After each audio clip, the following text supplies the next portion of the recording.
De Chroniques, chapitre 10. Roboam se rendit à Sichem, car tout Israël était venu à Sichem pour le faire roi. Lorsque Jéroboam, fils de Nebat, eut des nouvelles, il était en Égypte, où il s'était enfui loin du roi Salomon, et il revint d'Égypte. On l'envoya appeler.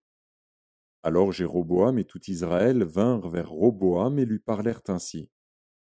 Ton père a rendu notre joug dur. Maintenant allège cette rude servitude et le joug pesant que nous a imposé ton père, et nous te servirons. Il leur dit, revenez vers moi dans 3 jours. Et le peuple s'en alla. Le roi Roboam consulta les vieillards qui avaient été auprès de Salomon, son père, pendant sa vie, et il dit, que conseillez-vous de répondre à ce peuple? Et voici ce qu'ils lui dirent.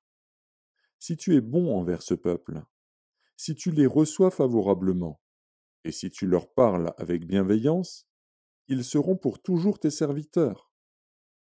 Mais Roboam laissa le conseil que lui donnaient les vieillards, et il consulta les jeunes gens qui avaient grandi avec lui et qui l'entouraient. Il leur dit, que conseillez-vous de répondre à ce peuple qui me tient ce langage? Allège le joug que nous a imposé ton père. Et voici ce que lui dirent les jeunes gens qui avaient grandi avec lui. Tu parleras ainsi à ce peuple qui t'a tenu ce langage. Ton père a rendu notre joug pesant, et toi, allège-le nous. Tu leur parleras ainsi. Mon petit doigt est plus gros que les reins de mon père. Maintenant, mon père vous a chargé d'un joug pesant, et moi je vous le rendrai plus pesant. Mon père vous a châtié avec des fouets, et moi je vous châtierai avec des scorpions. Jéroboam et tout le peuple vinrent à Roboam le 3e jour, suivant ce qu'avait dit le roi. Revenez vers moi dans 3 jours. Le roi leur répondit durement.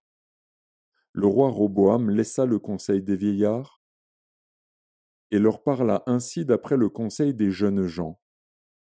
Mon père a rendu votre joug pesant, et moi je le rendrai plus pesant. Mon père vous a châtié avec des fouets, et moi je vous châtierai avec des scorpions. Ainsi le roi n'écouta point le peuple, car cela fut dirigé par Dieu, en vue de l'accomplissement de la parole que l'Éternel avait dite par Akija de Silo à Jéroboam, fils de Nebat. Lorsque tout Israël vit que le roi ne l'écoutait pas, le peuple répondit au roi, quelle part avons-nous avec David? Nous n'avons point d'héritage avec le fils d'Isaïe. À tes tentes, Israël.